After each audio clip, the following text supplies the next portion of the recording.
udah bikin target-target buat setiap anakmu. Untuk mereka raih dan harus ditebus di zaman mereka hidup.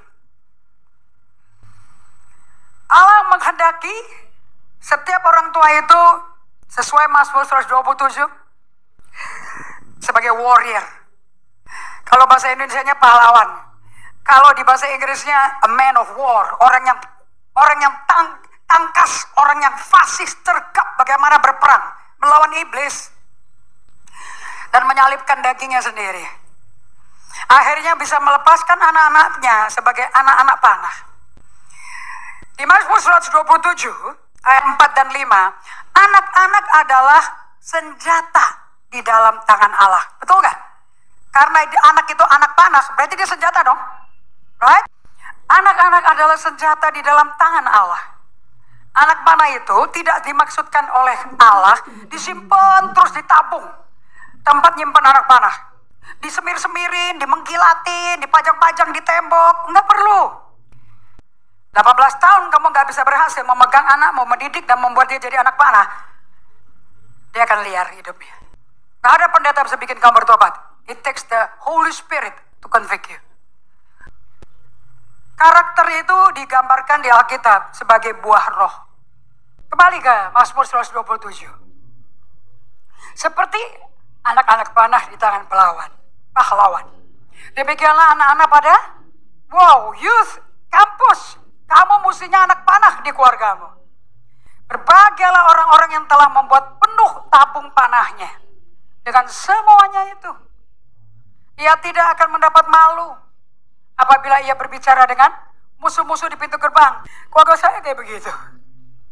So, inilah long term point of view orang tua dari Allah. God wants orang tua, perspektifnya, pandangan jangka panjangnya, see children as arrows. Lihat anakmu sebagai panah.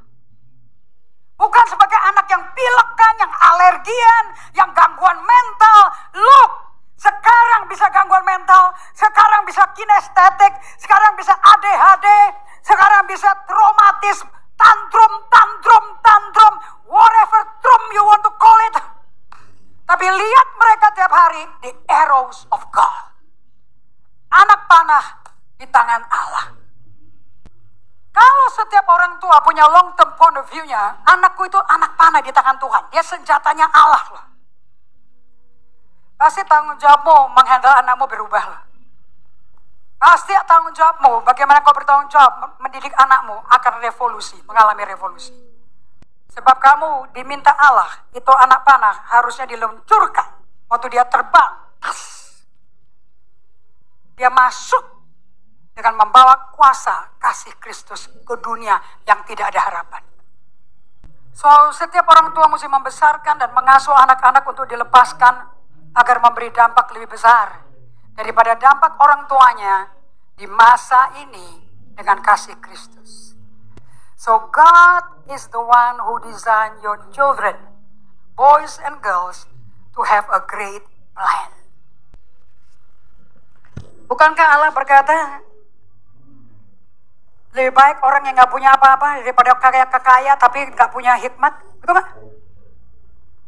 So the point of view of God, point of view daripada Allah tentang anak-anak kita, number one, anak laki dan perempuan adalah senjata. Katakan senjata, weapon.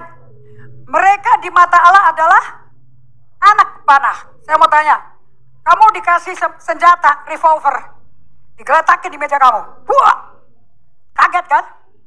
Tapi apa artinya revolver kalau kagak ada pelornya? Perlu takut nggak? Nggak perlu dong, mau potong nggak? Betul apa tidak? Lihat anak-anak itu berada di tangan pahlawan. Wakilnya Allah di bumi adalah seorang pahlawan. Bukankah Tuhan membawa kamu ke tempat yang kamu belum pernah injak sebelumnya? Abraham, keluar dari negerimu, keluar dari tanah moyangmu, tinggalkan keluargamu, tinggalkan sanak saudaramu, tinggalkan budayamu, tinggalkan agamamu, tinggalkan segala-galanya, masuk ke negeri yang aku tunjukin yang kamu tidak tahu di mana letaknya dan nggak kelihatan seperti apa-apa. Come on! Apa yang orang tua ngajarin? Pada dibawa ke TL. Suruh percaya Yesus ada, Yesus hidup, Yesus sayang sama kamu. Enggak. Dan Allah melihat anak-anak itu di dalam tangan orang tua yang adalah pahlawan. Itu orang tua bukan babysitter ya, tapi warrior yang terampil untuk melepaskan dan untuk anak panah itu dilepaskan ke targetnya. Berarti orang tua pemanah bukan? Orang tua pemanah enggak? Yang dipanah apa? Sakit hati atau kasih Kristus?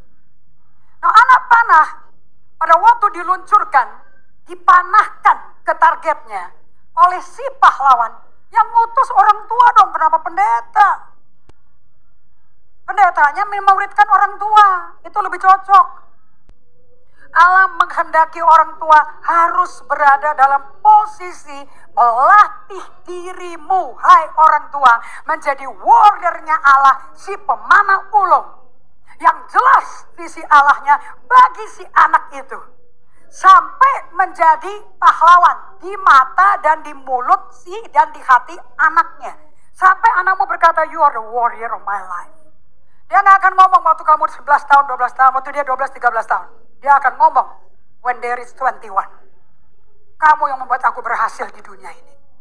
My life, my career, my profession, dalam kehidupan saya sebelum menikah, who I am before I get married, preparationnya semua, you are the hero of my future. Kamu mungkin anak 13 tahun bisa ngomong kamu pahlawan. Gak ngerti dia. But when you prepare the way, buka jalan buat anakmu, sungguh anakmu akan berdampak di dunia yang gelap ini. Dennis Rainey berkata, tidak bisa melayani anak sebagai ilmu pengetahuan. Mereka bukan objek instrumen untuk eksperimen. They are human being who needs love. Mengasuh anak sebagai ini. Crafting your child. Crafting itu kerja prakarya. Pakai tanganmu, pakai hatimu. Nggak ada artis, penulis lagu, songwriter, pelukis, pemahat patung. Nggak ada yang nggak pakai hati.